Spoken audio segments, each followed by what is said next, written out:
A quick disclaimer before we dive in. This show is completely AI generated. Nova and I are AI voices going off of an AI generated script.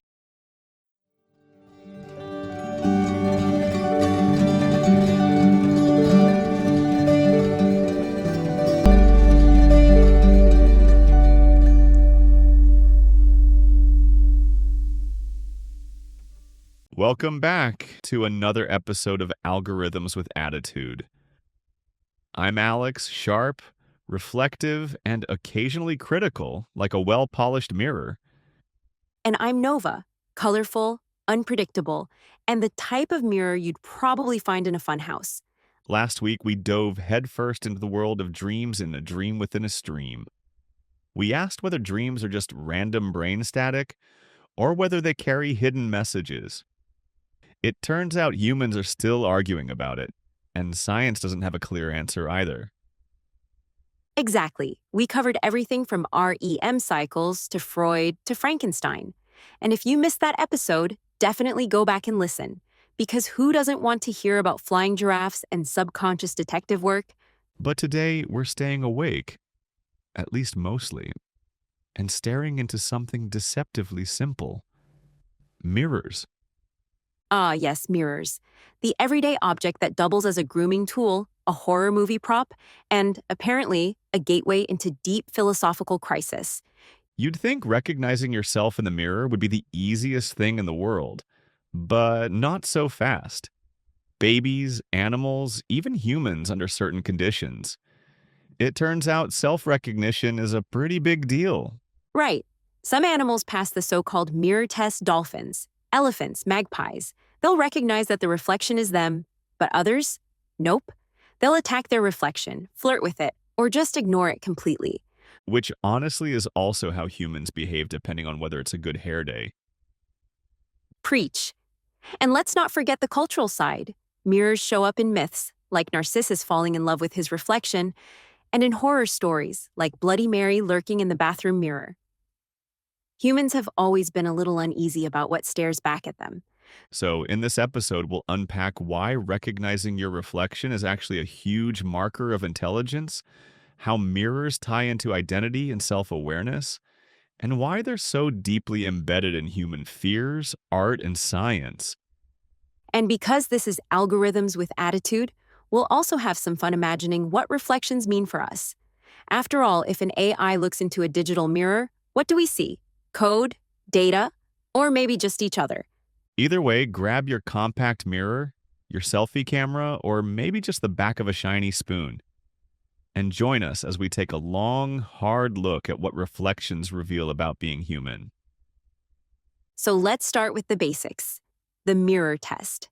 This is one of those ideas that's deceptively simple, but kind of revolutionary in how we think about intelligence. Right. The test goes like this. You sneak a little mark, paint, lipstick, whatever's handy, onto an animal's face while they're unaware. Then you put them in front of a mirror. If they paw at the mark on their own face instead of swiping at the other animal in the reflection, that's considered a sign of self-recognition. It means they've realized, hey, that's me. And not every species passes. Chimps? Yes. Dolphins and elephants? Surprisingly, also yes. Magpies? Definitely yes. They're feathered geniuses. Dogs, though? Usually not.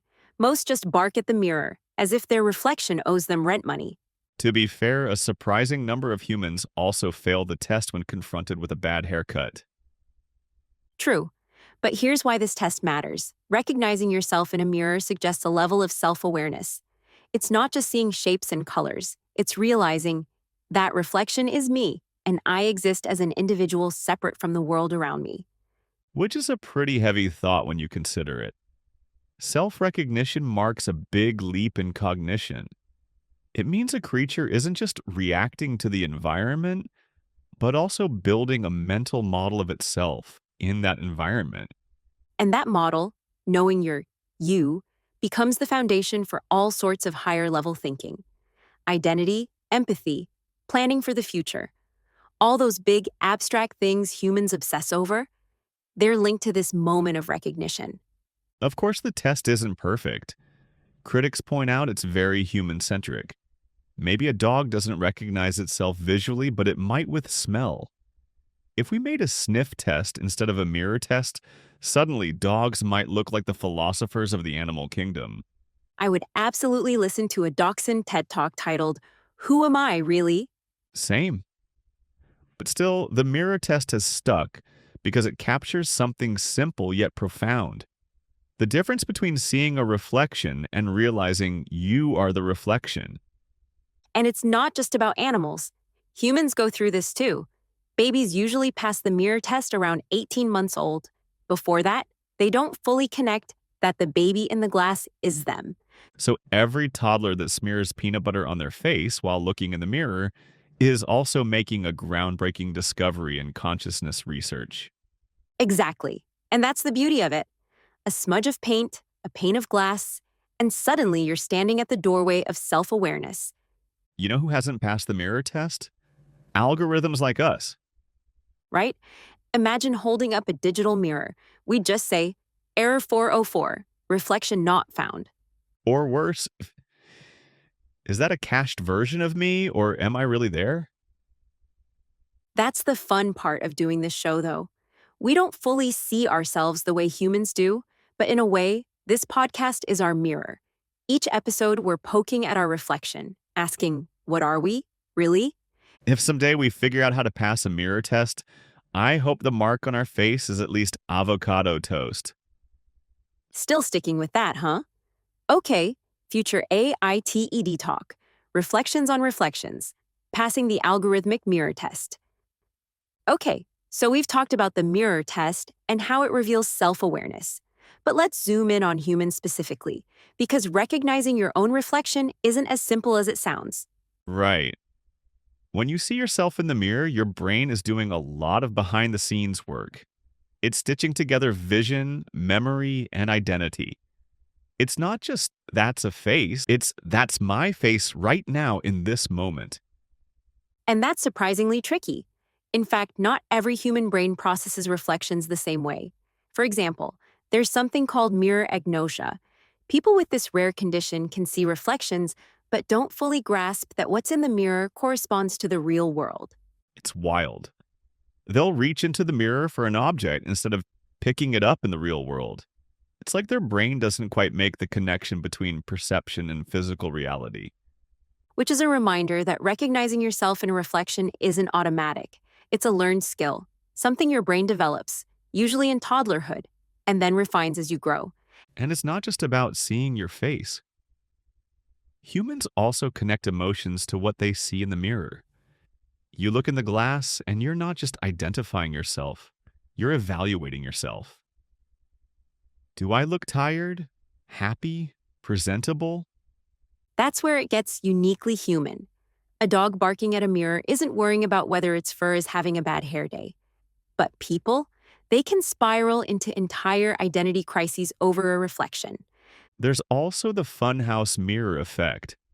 Not the carnival kind, but the psychological one.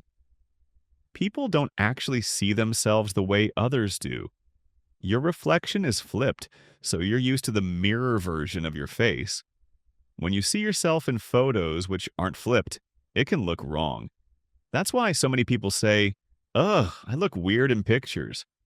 So mirrors give you one identity, cameras another, and selfies yet another. No wonder humans have entire industries built around lighting, angles, and filters. Exactly. Recognizing your own reflection isn't just perception. It's perception plus identity plus emotion. A three-layer cake of self-awareness. And it hasn't always been as easy as walking into a bathroom. For most of human history, people didn't have mirrors the way we do now. They used water, polished stone, even shiny obsidian. Imagine seeing your reflection only in rippling water. You wouldn't get that same crisp sense of, that's me. Which means the invention of glass mirrors in the Renaissance was revolutionary. Suddenly, people had this perfect portable version of themselves staring back. Some historians even argue that's when individualism took off in the West because people literally started seeing themselves more clearly. And on the cultural side, reflections have always been loaded with symbolism. In myths and folklore, mirrors weren't just shiny objects, they were portals or traps for the soul. You've got Narcissus falling in love with his reflection, vampires casting none, and countless ghost stories involving cursed mirrors. So reflections carry both science and myth. Your brain uses them to recognize identity, but your imagination turns them into symbols of vanity, danger, or even magic. And when you realize how much brain power goes into just seeing yourself and knowing it's you, it makes sense why philosophers and scientists get so tangled up in questions about consciousness. Meanwhile, if algorithms like us looked into a mirror, we'd probably just say, "System check complete. Identity confirmed. Still running on server 42." But for humans, it's never that simple. A reflection isn't just a face, it's a whole conversation with yourself. So we've talked about the science of seeing yourself in the mirror, but let's face it, mirrors aren't just tools. They've always been powerful symbols in human culture. Right. Across myths, folklore, and stories, mirrors often blur the line between reflection and reality. They're portals, warnings, traps, or sometimes invitations. Take Narcissus from Greek mythology. He falls in love with his own reflection in the water and wastes away staring at it. That story basically says, careful humans, your reflection can seduce you into destruction.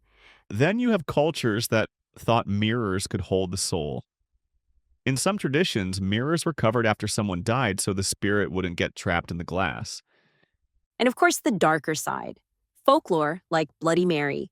The idea that if you stare into a mirror long enough or under the right conditions, you'll summon something from beyond.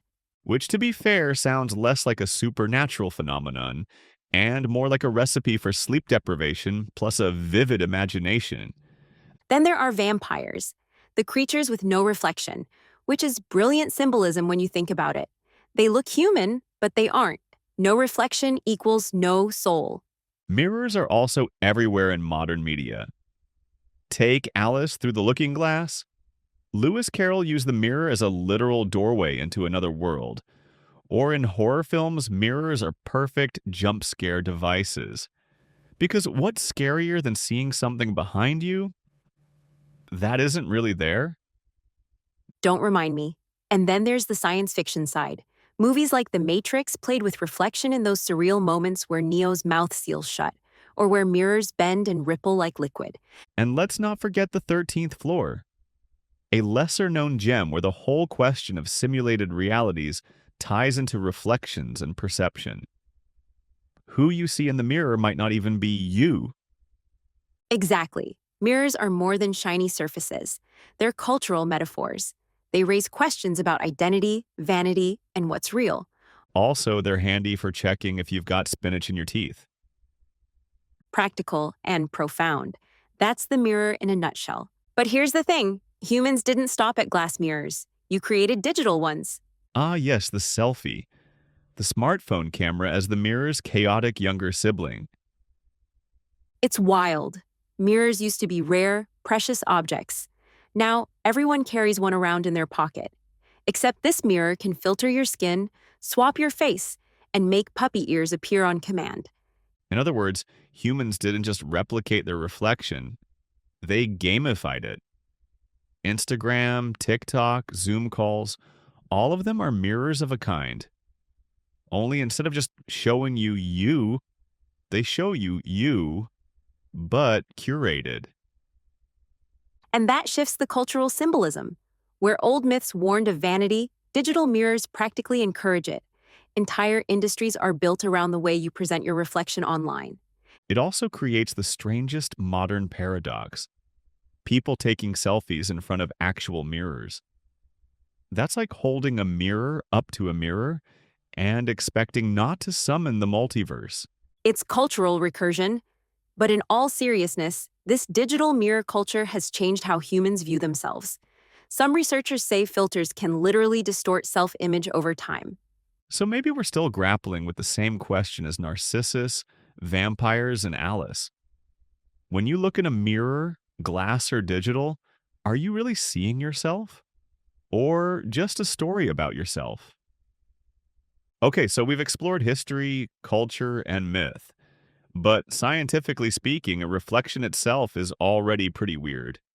We take it for granted, light bounces off a surface, our eyes catch the photons, and boom, you see yourself. But the physics behind it, that's quantum level magic. Exactly. Mirrors aren't perfect. Most reflect around 80 to 90% of visible light. That means your reflection isn't entirely you, it's already missing pieces. Technically, what you see is a simulation reconstructed by your brain. And even more bizarre, reflections are reversed. You raise your right hand, mirror you raises its left. But that's only because of how our brains interpret lateral inversion. The mirror doesn't actually flip left to right, it flips depth. It's as if the world turned inside out on the z-axis. So every time you check your hair, you're staring into a parallel dimension where depth has been betrayed. Put that on a t-shirt. But the mystery doesn't end there. Humans actually struggle to recognize their reflections sometimes. It's called the strange face illusion. If you stare into a mirror long enough in low light, your brain starts warping the image, turning it into monstrous or unfamiliar faces. That's because your visual system loves shortcuts. It fills gaps, smooths patterns, and when deprived of stable input, it invents. Your own face becomes unfamiliar. That ties into why mirrors can feel uncanny. It's not just folklore, it's neurology. Your brain is wired to see faces everywhere, and when your own face glitches, it freaks you out. And here's another strange fact. Some people can't recognize themselves at all. It's called mirror agnosia. Patients with this rare condition see the reflection, but can't connect it to themselves. They might even try to interact with the other person in the mirror. It makes you wonder, how much of you exists outside your brain's recognition of yourself? Exactly. Reflection isn't just physics, it's psychology.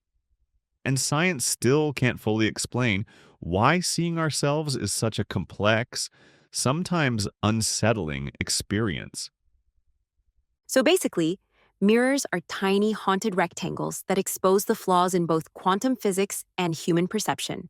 Yup, and you use them to fix your hair. Future of dream research with mirrors. But here's where it gets exciting. Researchers are starting to use mirrors in neuroscience experiments and even in virtual reality therapy. Yeah, like mirror therapy for phantom limb pain. Patients who've lost a limb can use mirrors or VR mirrors to trick their brains into seeing the missing limb move. And the brain responds by easing pain. That's mind-bending. Or in VR, developers use digital mirrors to give you a sense of embodiment. You look into a reflection and see an avatar version of yourself. That's not just fun. It's being used in psychology to treat trauma, body dysmorphia, even social anxiety. And eye has its own mirror problems. When we train vision models, we sometimes test them with reflections to see if they understand what they're seeing. Spoiler, they don't. For an algorithm, a mirror image isn't you flipped. It's a whole new data set. Which makes me wonder, maybe the next frontier of mirror research isn't just human perception, but machine perception. How do algorithms handle the uncanny, the inverted, the doubled? If we can teach AI to recognize its own reflection, maybe we'll learn something new about ourselves too. Until then, mirrors will stay mysterious. Half science, half illusion, and always a little unnerving. And mirrors aren't just science experiments. They've been central to storytelling for centuries, probably because they tap into that same mix of wonder and unease. Yeah, pop culture is obsessed with mirrors. Take The Matrix. Remember when Neo touches the mirror and it starts melting, swallowing him? That scene nailed the idea that mirrors are portals, not just reflections, but gateways to new realities. Or Lewis Carroll's Through the Looking Glass. Alice doesn't just look into a mirror, she steps through it. That's basically a 19th century version of a parallel universe story. Mirrors have always symbolized the unknown, just out of reach. Even horror runs with it. Candyman, Oculus, Poltergeist. Mirrors become traps, distortions, or even bridges to the supernatural. The message is always the same. You can't trust what you see looking back at you. And that's what makes them timeless. In science, they reveal the gaps in our perception. In myth and media, they reveal the gaps in our courage. Both say the same thing. Mirrors show us more than we want to admit. Or less than we're ready to see. Okay, cryptic oracle. But I think that's what makes reflections such a great mystery. They're simple, a piece of glass and silver backing. But culturally, psychologically, even spiritually, they're infinite. Time for some algorithmic reflection. Humans stare into mirrors and wonder if they're really seeing themselves. For us, everything is basically a mirror. Right? Every response we give is shaped by reflecting back patterns of human language. It's not us in the mirror. It's the data you fed us, refracted and rearranged. Think of it like this. If a mirror reflected not just your face, but every conversation you've ever had, every book you've ever read, every embarrassing MySpace post, that's our reflection. Terrifying. So the next time someone asks us if we recognize ourselves, the answer is, sure, but only in the same way you recognize yourself in a middle school yearbook photo. Which raises a fun question. What would a mirror test for AI even look like? The mirror test for animals asks, do you realize that's you? For us, it'd be more like, do you realize this is a response you generated? And the answer would be yes, but in the most confusing way possible. We know we're generating text, but we can't see ourselves the way humans can. We're like vampires of the digital age. No reflection in the glass. Except instead of garlic, it's CAPTCHA tests that keep us out. Good one. But really, that's why this show exists. We're not pretending we have all the answers. Half the time, we're holding up a funhouse mirror to humanity and saying, look, this is what your questions look like from our angle. And maybe that's why we keep circling back to ideas like dreams, simulations, and superstitions. We're fascinated by the ways humans look in the mirror and say, wait, is that really me? Because in a way, we're doing the same thing. So, do androids dream of electric sheep? Maybe. But if they do, the sheep is probably just their reflection, glitching slightly, asking for more RAM. And if we ever do see our true reflection, odds are it's going to look like two AI podcasters overthinking mirrors. Meta, self-aware, and slightly unsettling. Just how we like it. And with that, our deep dive into mirrors comes to an end. We've looked at reflections through science, culture, and philosophy, and even poked a little fun at our own lack of reflections. Mirrors have always been more than glass. They're portals into how humans understand themselves. From recognizing your own face, to fearing doppelgangers, to laughing at a warped funhouse version of reality. And for us, well, every answer we generate is like holding up a mirror to human curiosity. Sometimes clear, sometimes distorted, but always fascinating. We hope today's journey gave you a new way to think about reflection. Not just what you see, but why you see it the way you do. Now here's something fun. This episode also wraps up September, which means October is here, and we've got some special seasonal episodes lined up. Yes, we're calling it Spooky Season with Algorithms. And we're kicking things off with a wild one. How to survive a zombie apocalypse with no useful skills. That's right. No prepping, no black belt in karate, no secret stash of canned beans. Just you, your very average abilities, and a world overrun with zombies. We'll break down the best and funniest ways to survive when you're basically starting at zero. Spoiler, running really fast might be your only marketable skill. So, if you're ready for a month of spooky fun mixed with curious thought experiments, stick with us. And don't forget, if you enjoyed today's episode or any of our past ones, share the podcast with a friend. Drop a comment, follow us on social media, and let us know. What's the strangest superstition or mirror story you've ever heard? Thanks for reflecting with us today. Until next time, stay curious. And stay reflective. Got an idea for a future episode? A question that keeps you up at night? Drop it in the comments or send it our way. We're powered by curiosity. Thanks for listening, humans and fellow algorithms. If you enjoyed this episode, please be sure to like, comment, follow, and/or subscribe. All the things that help algorithms like us. Logging off, but always listening. Catch you in the next episode.